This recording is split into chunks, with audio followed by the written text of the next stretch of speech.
Hi guys, this is our critical issue project.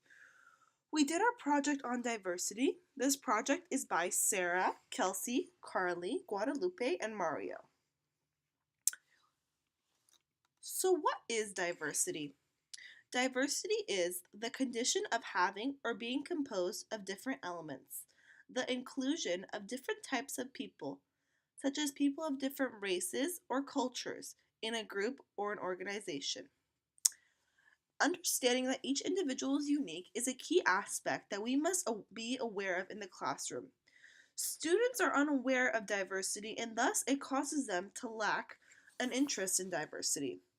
So, diversity can be based on looks, personality, learning styles, opinions, and beliefs. Acceptance and respect for one another is an important aspect to have. We must teach students to accept one another in the classroom. Each student is different, and it is important for us as future educators to understand that. As educators, we must learn and understand that we must teach our students that it is okay for people to be different.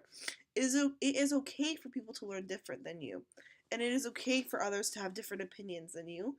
And it is okay to have different beliefs than one another. And diversity is visible and invisible. Now let's move on to the history of diversity.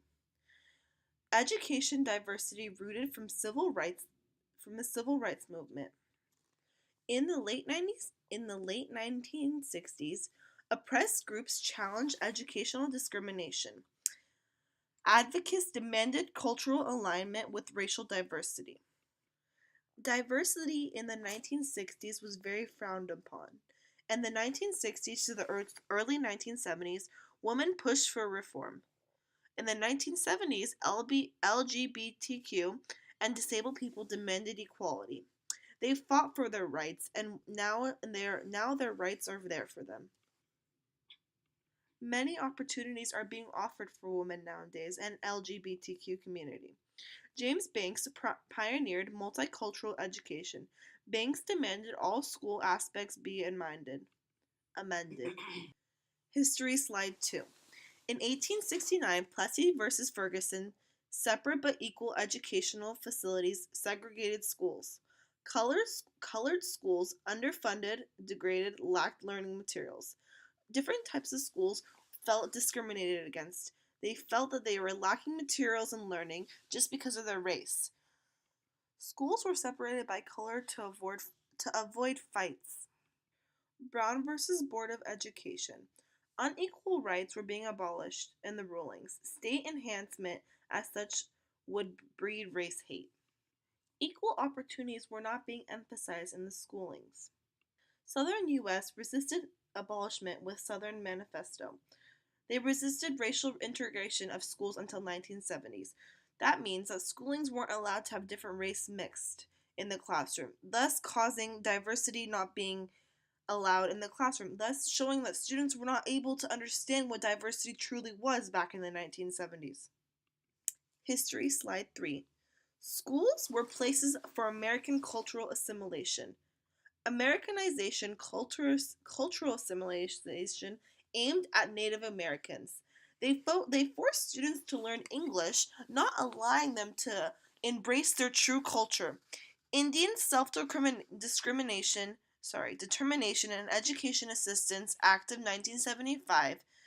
The U.S. curriculum reflects diversities of Native Americans. Native Americans were frowned upon back in the 1975s, thus having them to feel a lack of diversity in the classroom. Native Americans needed to expand their diversity and grow from who they were. History slide 4.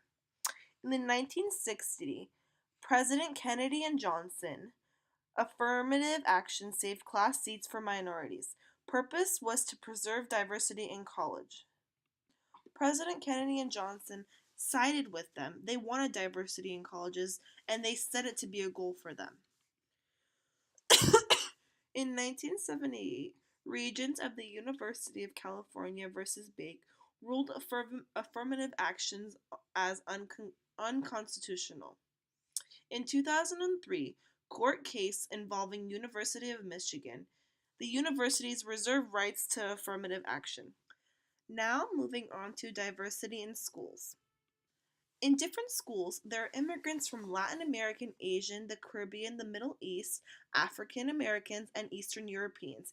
Each school is different. However, each school has the same viewpoint. Each school wants to address diversity in the classroom. They want children to be aware of diverse people. When children are when children are unaware of diversity, this causes them to become this causes them to be unable to grow in their knowledge of diversity. About 1 in 10 Americans in foreign-born cities speak a language other than English. Right now I am working at an elementary school where practically most of the students speak Spanish. This made me aware how important it is for students to become aware of different cultures. My students in my classroom now aren't aware of different cultures. So now I am trying to incorporate different cultures and allow them to understand that there are different types of people in the world. I'm trying to bring awareness to them.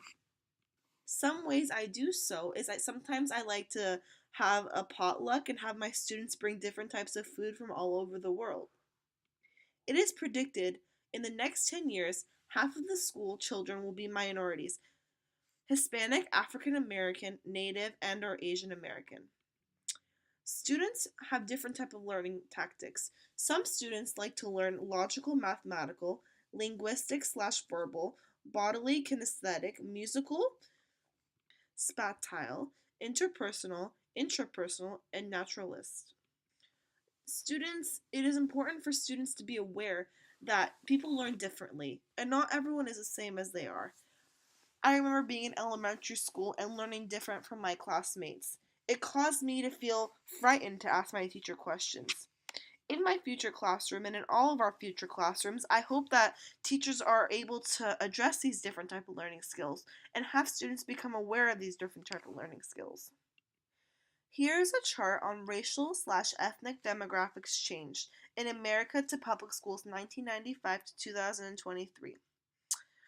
A majority of the students in 1995 were white. 65% were white, 16.8 were Hispanic, 13.5 were black, and 1.1 were American/Indian. In 2004, 49.8 were white, 15.4 were black, 25.8 were Hispanic, 5.2 were Asian/Pacific Islander, two or more races were, and 2.8 were American Indian. In 2023, it is projected that 45.1% will be white, 15.1 will be black, and 29.9 will be Hispanic, and 5.5 will be Asian Pacific Islander, and 3.5 will be American Indian/Alaska Native. How teachers can prepare for encouraging diversity. It is important for students to feel safe in the classroom. It's important for them to feel valued, respected, and for them to be aware that they need to respect their classmates and to respect their teachers. In my classroom, I want my classroom environment, it's a very important aspect that I value a lot. I feel if a classroom is safe for the students, it allows them to feel able to be comfortable, to be able to focus, to be able to learn better. It's important to learn about the students, their backgrounds, their learning styles, to understand them deeper than just students, to understand them, because it is important for a teacher to be aware of the way students learn.